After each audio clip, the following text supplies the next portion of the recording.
Welcome to the Being Curious Show. I'm Brian Mariani, founder of No Shift Own. And I'm Kelly Wagner, publisher of Edge Magazine.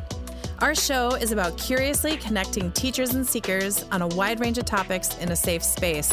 Few topics will be off limits, and we have some amazing guests to share with you. Our intention is that our conversations will spark your own curiosity to create a life that lights you up and inspires you to be kind, thoughtful, open-minded to yourself and others. We are on AM 950, Sundays at 2 p.m. and all podcast platforms. So, Brian, what are you curious about today? Oh, my God. Oh, Brian. here we go. God, I'm hot. For everyone watching live, Kelly's the director. Did you ever work at an airport? Because that was really... Was that beautiful? I actually wanted, when I traveled enough, the flight attendants do their little things. I actually would love to learn how to do like that properly with like poise and like, right? It's more in the elbows than in the wrists, friend. Right. I can do like a traffic cop. Yeah. Ooh, there we go. Traffic cop. Oh, we're like getting it today. You know why I do the little every time? Because there's this really cute picture of my son when he's like 3 and he was doing this. So it's my little honor to my son every like episode to just be like, hey, James. My son is 16 and he's tall, like is almost as tall as my husband. You're a mom to 4 boys, so like you get it. But like I miss this little doodle. I miss this little James, and I don't know why I'm telling everybody this. But I just shout out to James. Shout out to James. But that's why I do the little with every son because it just little love. They to get my little big. Bible. They get big. Like 2 of my 4 are taller than me, and I'm almost 6 foot. Like It's weird. It's very strange that they are like the poundage of a sack of potatoes when they're born. Yeah. Give or take. And then they become 16 years later. And they're doing like adult things and driving and having girlfriends. My son just passed his driver's test yesterday. Whoop whoop. Shout out to Liam. There you go. Okay, so we have magical voices in here that no one knows, so we should do a proper interview. Mr. Brian, who's with us today? Well, we're 4. We're not playing. We're not playing golf. We're not a foursome playing golf, but we are a foursome. We are a foursome for the next 48 minutes. It'll be fun. So we have Elizabeth, one of our dear guests that we've had in the past, and she's with us today to really just have an awesome conversation with our official guest of the day. We're gonna let Elizabeth introduce our guest, and then we're gonna dive in. Elizabeth, take it away. Whoop, whoop. Awesome. Thanks for having me, Brian and Kelly. And Kim Witczak is with us. Say it again. Kim Yeah. Witczak. Okay, there we go. Thanks. I'm just kidding because I didn't make the mistake. Did I get it right? Yeah, right. You did. Or I always say like a wick or a sack of wits. She's a sack of wits, for sure. Yeah, there we Kim go. Witczak.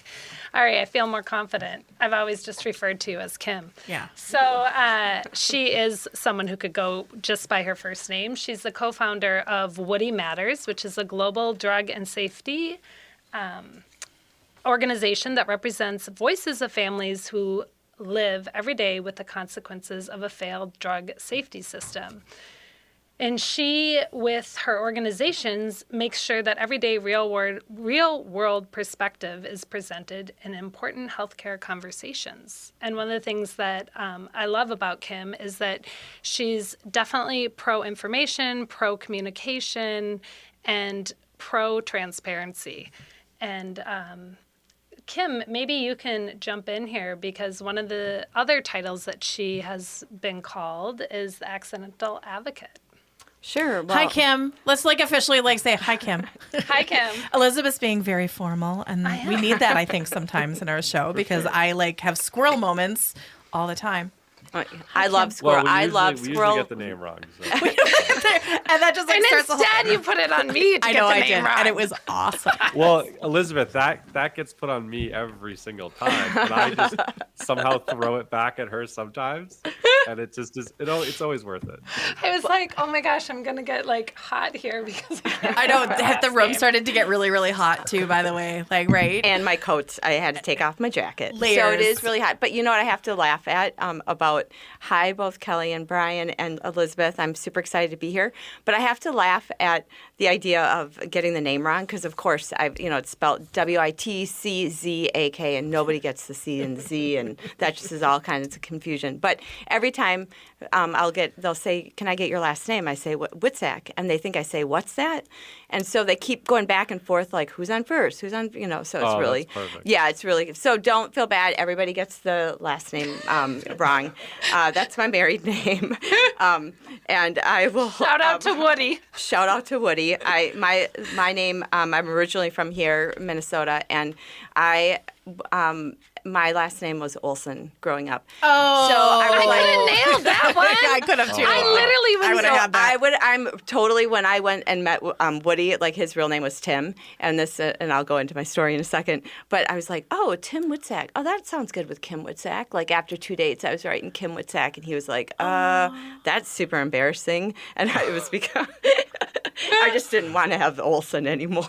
Right. Wait, So can anyways. can we pause? You were writing his last name next to yours after 2 days. Yeah, I love the guy in the room married like, him? whoa, I have Or a he question. married you? And he married you? Oh, wow. I mean, seriously, it's super embarrassing because I was like, oh, wait, I wonder if that would sound good. Kim Witczak. Well, his real name's Tim, even though his nickname was Woody. Yeah. So I was like, oh, well, Kim Witczak would sound really good. So I'm starting to write Kim Witczak, like 2 dates. Like that. Wow. I mean, and literally super embarrassing that I actually even left the sheet of paper in my kitchen in my apartment in Chicago. And it was, That's your he fault. walked in. That is my fault. So otherwise, nobody would have ever seen it if I had not left it on a bunch of like when you're a little kid and you're writing Kim, I will not, I will obey the teacher. Doodles. I was like, Kim, what's that? Kim? And I'm like, yeah, it's super embarrassing. But good thing. So what did Tim, a.k.a. Woody, say when he saw your... He was just like, this is interesting. I was like, I was just noticing like Kim, like your name's Tim. I was like, You can't even, your way out of that. you can't really get it. You're like, I have a school project where I have to put other last names. Exactly. I have to like just so name. I mean, I like your last name. I've never heard of CZ before, so maybe it was. You're right. There's no way you can get out of it. You just kind of are like, super embarrassing, and I hope we go on a third date. and thank God you did. Because... Obviously, you three would be able to have a better perspective, but I'm putting myself in the man's shoes. Like, the way would be like, you would just have to like do a compliment and be like, have I said how handsome you are? He just forgets. He just gets lost. He's just on to the next thing. And get on the others. I mean, I could have done other things too, I suppose, to like make that go away. Oh, but. yeah, you could have, right? You're too authentic for that. We're very distracted. So that was that all. So I like this also, the way your format, because I always like to call it follow the bouncing ball. Yeah. And I'm really good at following the bouncing ball. So if you like give me a question and then we're over here and then I come back and we juggle. And so anyways, but I will get back to your question. Yeah, no worries. Might as well. I just and just full transparency, they threw it like, hey, you're gonna introduce her, and I was like, hey, how do you say your last name? It's Kim. It's We'll Kim. just call you Kim the rest Kim. of the time. It's way easier. Yeah. But yeah, so you heard a little bit about how Woody was my late husband, and I always like to call myself the accidental advocate. And I call myself the accidental advocate because the drug safety work that I do today was not anything I would have ever chosen. Sometimes our life's greatest purpose chooses us. And this was one that definitely chose me.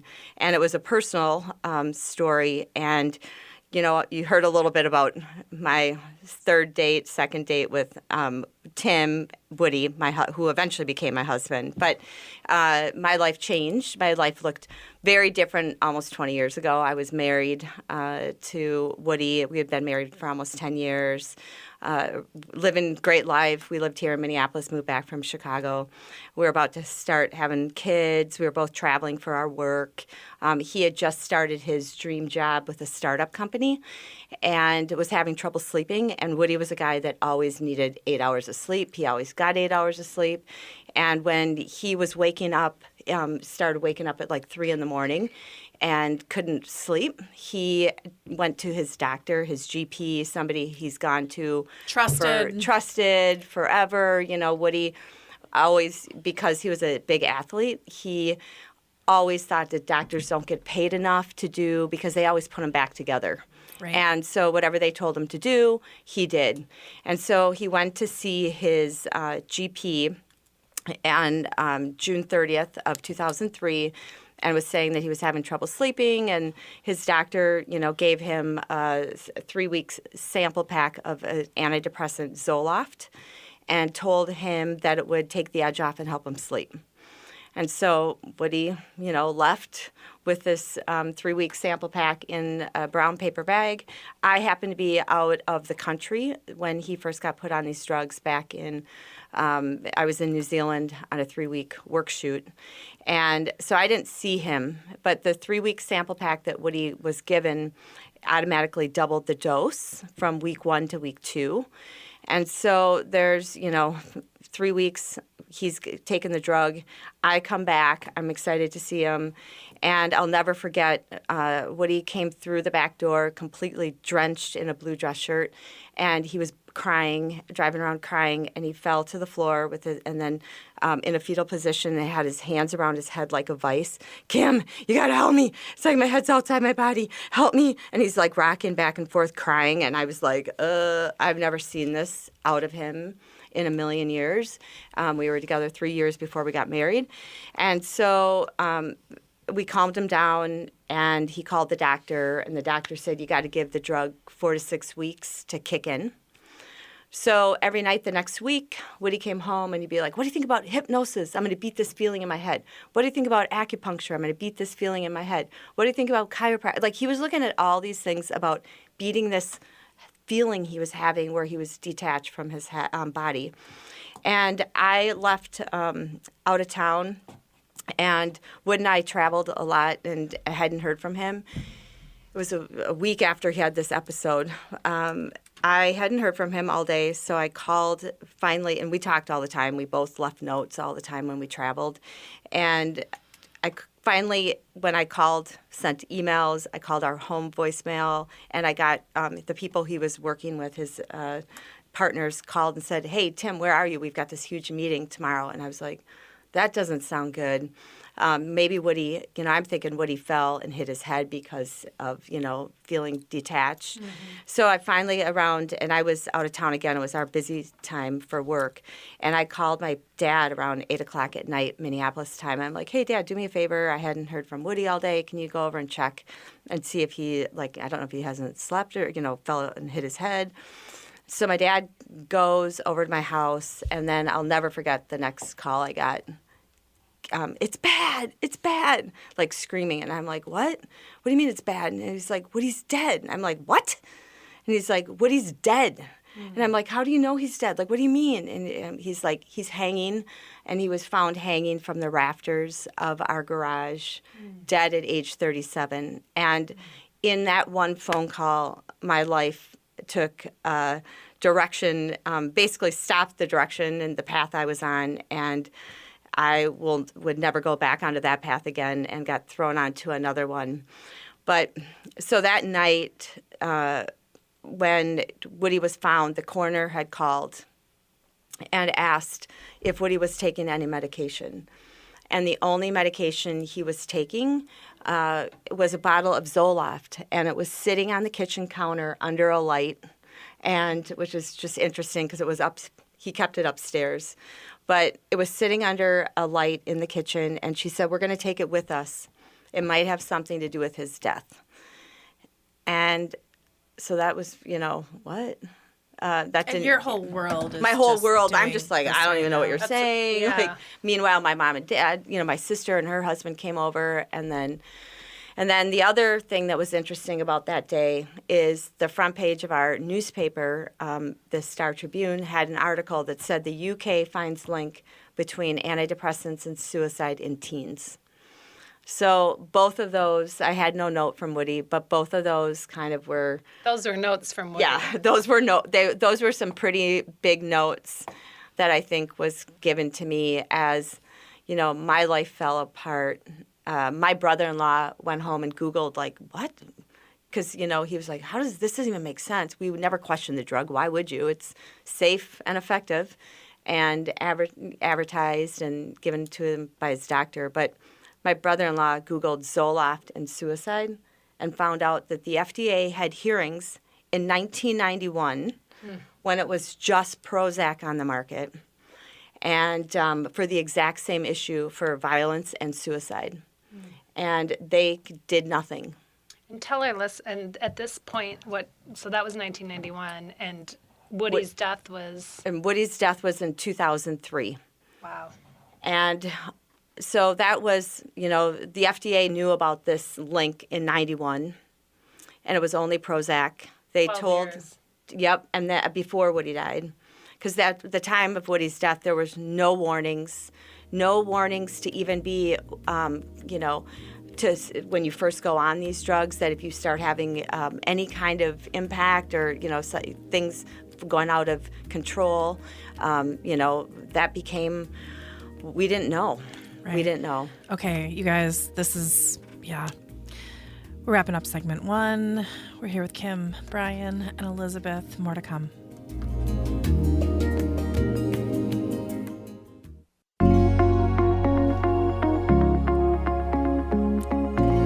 Welcome back, everyone. Kim, thank you for sharing your story. It was, it's one of those stories that has anyone listening to it, I'm sure, at the edge of their seat. Even if you know how it ends, it's just, it's one of those things you would never wish on anyone. And you also so beautifully took responsibility and ownership to say, okay, this happened and there's a very clear path that I'm now on. And you took it very seriously and have taken it and done really extraordinary things. And you're really just getting started. This isn't like the end of the road. You're going after this tenaciously. And I think there's a question that was certainly on my mind and maybe on a lot of people's minds. And you kind of touched on it, like this behavior that Woody expressed of the sweating and the crying felt very out of left field. Is there any behavior in any part of your relationship with him that would have had you even on alert that this could be possible?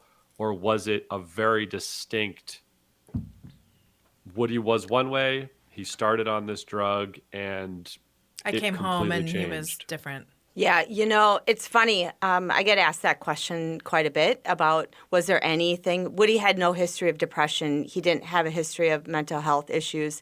Even during this time, Woody was a big runner, and he was super anal about his shoes, make sure he doesn't get too many miles on him because he has to get new ones. So he kept a running log of how many miles he had. And during this time, he was not able to run his typical 12 miles. He was like, I don't know what's going on, Kim. I can only get 3 miles. So, looking back, was there anything, maybe the fact that he wasn't getting 10, but really that would have been just like, oh, he's tired. He's not sleeping. But never have I ever seen that head outside the body, what he kept telling me. And it was super distinct, and I will never forget it. And, I look back at what my purpose, but that's my brother-in-law did the work. I'm just trying to figure out how to get back from Detroit, but I will never forget, and I do believe it was kind of handed to me. It was like right after Woody's funeral, I was down in our basement looking at all these posters that my ad agency put together for him, and I was like literally clawing at my heart to just rip my heart out. So for people who do go through loss and pain, I mean, heartache's real, and I don't think I've ever felt something where I just wanted to ripped my heart out. But I remember crying, and I kept praying, God, take my pain and use it. It does me no good. Take my pain and use it. I just did that over and over and over because I just wanted this thing to go away. So I had no idea what this would be. It eventually became my advocacy. And, when you look back then, there were no warnings. I didn't know anything about the 1991. Woody didn't know anything about the 1991. And so that became almost our mission to get black box suicide warnings on at the FDA. And so we started going out to D.C. We did a lot of research, a lot of books, and we would go. I was out there probably 3 times a month, initially meeting with people, anybody, testifying at the FDA multiple times. Eventually, there were hearings. I also had a big lawsuit against Pfizer, a wrongful death failure to warn lawsuit. And I remember, and my lawyers, I had no idea that there was other litigation going around the country. Phil Hartman, who was on Saturday Night Live, and his wife, Bryn, was on Zoloft, had just started it. She killed Phil Hartman and then took her own life. Well, that family had a big lawsuit that was settled with Pfizer. And nobody knew about it. Everybody just, it got painted in the media like, oh, she was crazy and all of that. And I think that's what has been with these drugs is that it gets painted as, oh, blame it on the victim. Like, oh, they were depressed. Oh, she was crazy. Oh, they had this. That was the beauty of Woody. He had nothing that would have signaled. And let me tell you, in the legal process and the lawsuit, they went down the paths. They were like, you have an affair, do you have money issues? None of those.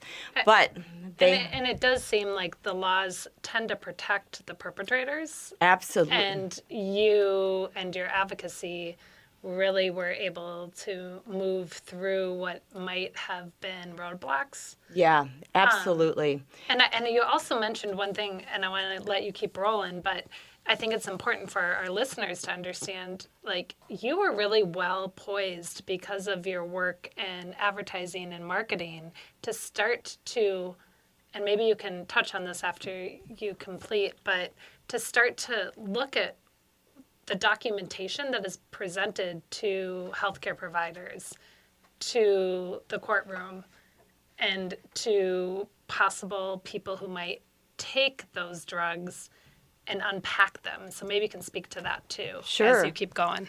Sure. Well, I was just going to say I had one document that it goes to the question about the head outside the body. And when we went out to the law firm, they had a document that came out from another lawsuit that was discovered. And it said somebody from South Africa, FDA equivalent, wrote to Pfizer's chief medical officer saying that they have patients that are on 50 milligrams, which is what Woody was on, where they felt like they were standing outside their bodies looking in.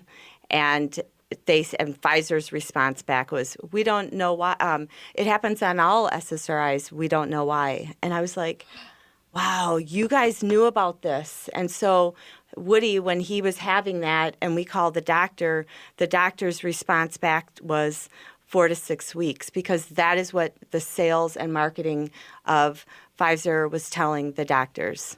So anyways, I always talk about that document. I have a whole binder here that I got out from under seal that I march around D.C. with, because it literally, when you see all this, it's not my story. They're Pfizer's FDA documents, and you're like, whoa, somebody knew something and didn't tell the public. So eventually we did get warnings, black box suicide warnings, added to antidepressants in 2004 for kids, and then 2006 for young adults. To this day, it should be all ages. All ages should be warned, but the FDA had this arbitrary 24. The reality is the drug doesn't know today you're 24, but tomorrow you're 25. It doesn't know that you're getting it for something that it was approved for. Some other person's getting it for insomnia off-label, which is what Woody got, right? And some of the documents that came out from under seal showed that other countries, because of the way their regulatory and how many clinical trials they have to present, actually have in there, and it came from the UK, and it was the highest amount of suicidal ideation and suicide in their clinical trials, was 31 to 40 years old, 50 milligrams, and 1 to 30 days. All 3 of those were Woody. So, and then I presented that to the FDA. So anyways, the documents speak volume, but going back to marketing, my background is advertising and marketing. I still spend my career in advertising and marketing, which I love. But it also has given me a lot of insight into how to look at issues. Also, like the way when we take on a project, we have to look at everything from a 360-degree perspective. So that means the good, the bad, the ugly, what works, what doesn't, how do all of the roles fit together? Like, how does regulatory fit into the doctors that fits into, marketing, which fits into, and that's just how the business works. And so then I also think about what Woody always said, if you want to get to the bottom of anything, just go follow the money. That's how you have to do everything. Just follow the money and you'll always find it. So I think those combination really helped me to do the work that I've done and still do to this day. That's stunning. Well, and Kim, it's interesting you bring up the follow the money, and that was something that you that was very present in Woody's world, because it's a question that I have, because you have such intimate knowledge of all of this. The burning question for me is, in very simple, basic language, why do you think Pfizer was motivated to get this drug out to the world? Like, why do you think they ignored things? Why do you think, like, just very simply, why do you think they wanted this drug to be taken by people? Well, I've come to learn pharmaceuticals are business. They're businesses, and they're there to make money for their shareholders.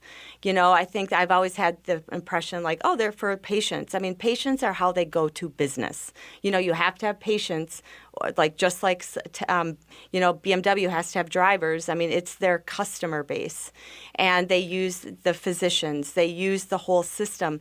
So it's really about, I think making money. And when you put a warning on, people, it might scare people. But my feeling on it, I never had the attitude of take these off the market. And there were a lot of people back then who said, take them off the market. That wasn't my attitude. My attitude was warn. Don't you decide what information you think the public needs, because we're at an unfair advantage. Like, if you think about the kids and parents, like how many parents I've met back then whose like little 12-year-old daughter was given Zoloft, the same amount as Woody, for test anxiety, and their parents found her hanging on Christmas Day, a 12-year-old, for test anxiety. So those are information when she was having a lot of the same, like it's a side effect that they kept from the doctors and the public called akathisia. But if you don't tell people what to look for, then we don't know what to look for. And our doctors don't know what to look for. So, I think it's a business. And I think that is something that we have to always remember. A lot of my patient safety advocates hate when I say this, because I always call us customers. They're like, no, we're patients. I'm like, no, we're customers. And if we consider ourselves customers, there's it's a shift in mindset that you're like, whoa, maybe I won't blindly trust. But, I think there's something in the system that we have come to. The whole system is built on trust, right? Patients, we trust our doctors. The doctors trust that the FDA's done their work. The FDA is assuming that, that the drug companies have done ethical due diligence. And due diligence. So the whole system is based on this trust, and I think we have to roll it back and really question everything. Like, part of it too, I think, is how do you keep some self-authority, some self-awareness, and not give your authority to others? Yeah, Absolutely. You know, I look back and when I think of Woody going to the doctor, even that idea of he started a new business. He's an entrepreneur. And I don't, you know, like I wake up in the middle of the night at 3 a.m. And that does not mean that I'm got to go get on an antidepressant. And so, you know, I look and that's, you know, I wish that they would have said, hey, have you thought about breathing? Hey, have you thought about essential oils? Hey, have you thought about something else? You know, and given them alternatives versus here's a pill. And I think, you know, we're so quick to accept here's a pill. Yeah. Yeah. Well, you guys. So we're wrapping up segment 2. I mean, didn't that just feel like about 30 seconds? I feel like we just started. Yeah, we feel like, right? I talk like a lot. No. It's No, it's it's great. it's totally beautiful. So, what's your website again, just so we can give a little bit of Sure. I've got KimWitczak.com Right. and Woodymatters.com. beautiful. And then what we're going to do as we jump into our next segment, she's developing a docuseries called Selling Sickness, and I'm really excited to hear more about that. But since we have 30 seconds left, and I'm just going to kind of drop this bomb, Woody is with us in studio, and we gave a message, and he's very, very proud of Kim, and he loves her desperately. And I didn't know how I wanted to just kind of go, oh my God, but Elizabeth and I both got it, and that he is here, and that he is present, and he is loving. He signed up for it though, man. Like, he knows what he signed up for, but he signed up, so you signed up, and you are doing, I just see like I'm seeing the ripples in the lake, but then I'm also seeing the stars all throughout the globe. Okay, you guys. Oh my gosh, I got chills being curious. Kelly, Brian, Elizabeth, and Kim.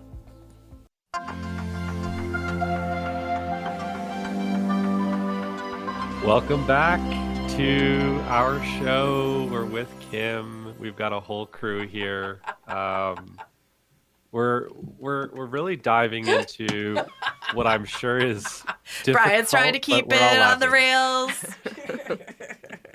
And he's doing a good job. We may have left the rails a while. We This is did. what we We're do, levitating. This is what happens when your co-host and best friend sees people that aren't here anymore, and People that at aren't any here given anymore. moment, Anything's she's possible. talking to people that I don't know are there, and I can't talk to them. And here we go. So Woody's with us.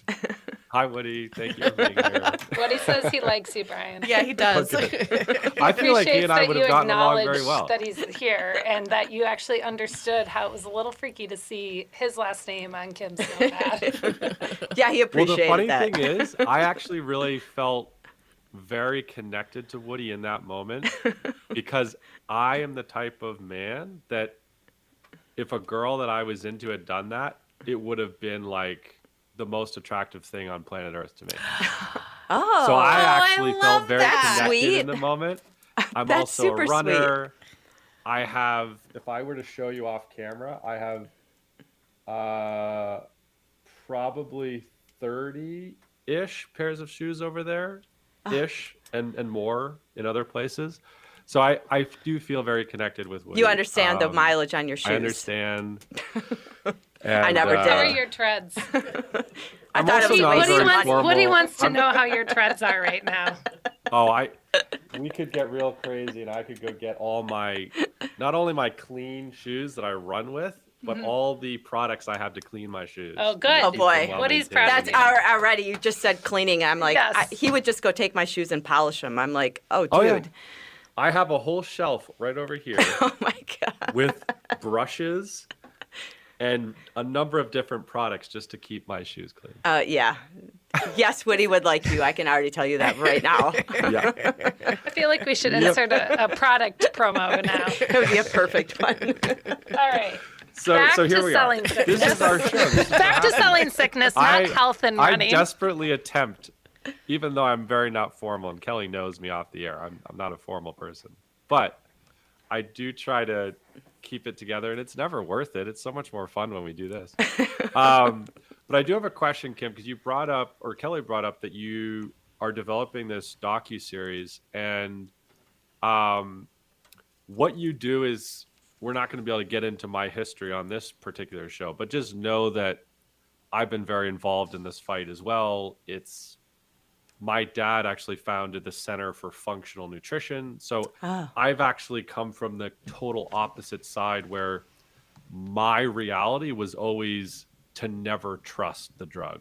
It was always, okay, we appreciate and we understand that sometimes we might need that in an emergency, but we're still going to be very understanding and asking a lot of questions of, is this the best action to take right now? Or is it the best collaborative action with other things? Or is this not the right decision? Even if the doctor says you have to take this. Even if a doctor says you have to take this, my reality was to go home and go, do I actually have to take it? There might be other options, right? Yep. So just know that I am coming into this conversation from that perspective. And so I have a very deep appreciation for all of your work and continued work. And my question is, there was a show that I watched recently that I actually felt did some pretty wide scale exposure. And I don't think it's a show that could have happened even 5 years ago. It was called Dope Sick. Did you know the one I'm talking about? And just everything you've shared about your fight with Pfizer, it was like Dope Sick, I felt like really exposed that whole fight against, OxyContin and all of that. So I think that's something that a lot more people can relate to today. And hopefully through all of our combined work, millions and millions more. But talk about how a show like that and this docuseries that you're doing can really help a lot more people get to a place of personal ownership for their healthcare. Sure. So one thing that I learned through this whole thing, so when I got started, I originally thought that this was just an isolated issue with antidepressants. And what I didn't realize, it's really the whole system of of pharmacy and pharmaceuticals and the way the system works. And so the idea of selling sickness is that, the enemy of health is fear, right? And it's to try to sell as many products to people that don't necessarily need them, the worried well. And it was also it's coming from my background in marketing, I really look at pharmaceuticals as having all these target markets, right? So, there's a whole strategy of cradle to grave. And so you start out with the kids, and the kids, what do you have? You got, you have all the ADHD drugs. You've got the well child visits, right? Starting out with the, just what I'm learning about vaccines even. So you've got the kids. Then you've got the, go to the teens, because then you're transitioning, right? Exactly. You go to middle-aged women, they've always targeted, but middle-aged women, they can go after the house moms, the housewives. I look back at some of those ads from the 60s, 70s. And smoking, you could smoke and be pregnant. Or it could be like, be nice when your husband gets home. And so they told you to take an antidepressant to be really kind when your husband gets home with a drink, and greet him with a drink. It's really insulting. But then these moms. And dinner on the table, dressed beautifully, and ready of course to go. Your kids are like, of course you're crazy. Yeah. But they. And then don't talk about it. Then don't talk about it. Yeah, don't talk about it. But Cinch the belt tighter. Totally. And then middle-aged women or moms are also the gatekeepers to their families. Yep. So it's also a very smart strategy. Then you get into the elderly. And the elderly, by the time the number of drugs that people are on as they age are somewhere up from 7, 8 to 10, 12. And polypharmacy is a huge issue with elderly. And then another chapter or another episode is going to be on the vets, because our military, we never used to medicate grief and trauma and PTSD, but now we're medicating it as if it's just the standard of care. As well as I do want to take on a topic, and that is school shootings or the mass and the violence that we're seeing in society. Not saying it is causation, but I think we need to look at it, because one of the things that a lot of people don't realize that history back in 91, Prozac, that wasn't just about suicide. That was violence, suicide. These drugs have psychosis, hallucinations. And Pfizer, for instance, why in 1993 did they help create a prosecutor manual for the Zoloft defense when there was a crime? So we do need to, again, guns are the thing that we go after first and foremost because it's an easy, low-hanging fruit.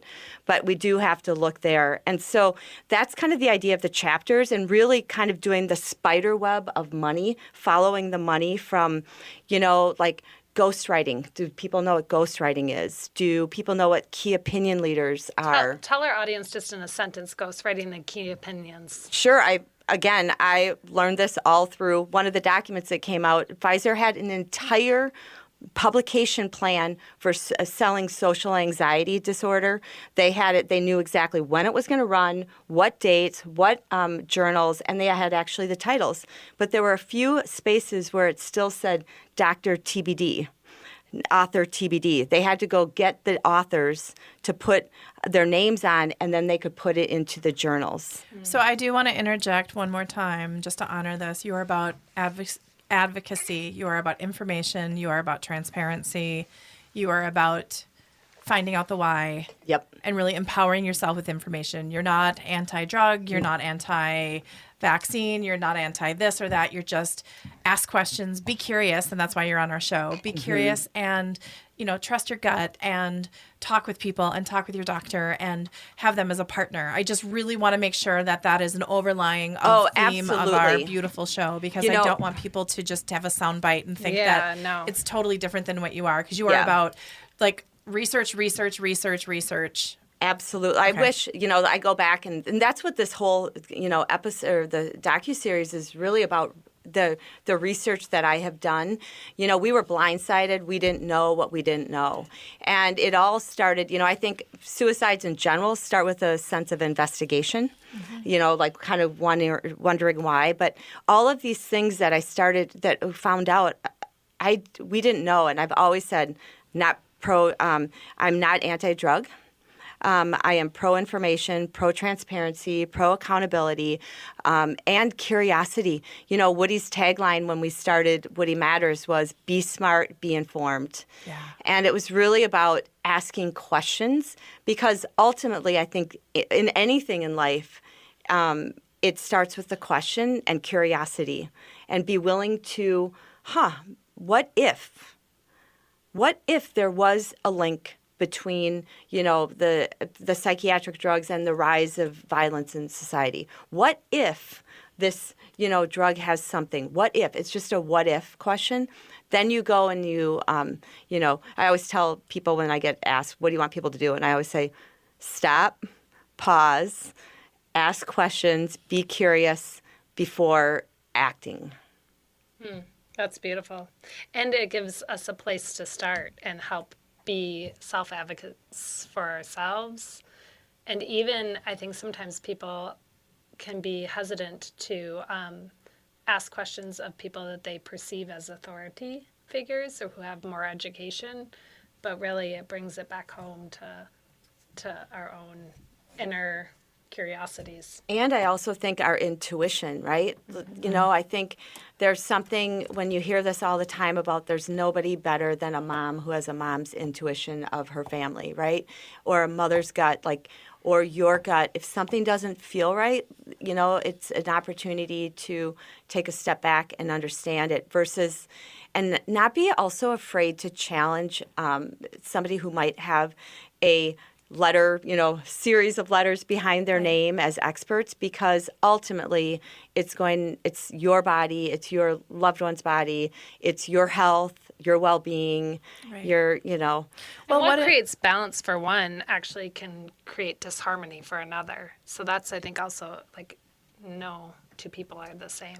Well, even if the doctor would have said, hey, the next 4 to 6 weeks are going to be kind of a wild ride, but if anything really hits you, call me. or whatever. Like Or make sure people are around you. Right. Just giving you a little bit more. But then maybe the doctor at the time didn't know, right? And because I'm going to give credit to anybody and right. I just want to make sure that. Yeah. Oh, and I will say, knowing what I've seen from the documents, they intentionally kept a lot of this stuff from the GPs.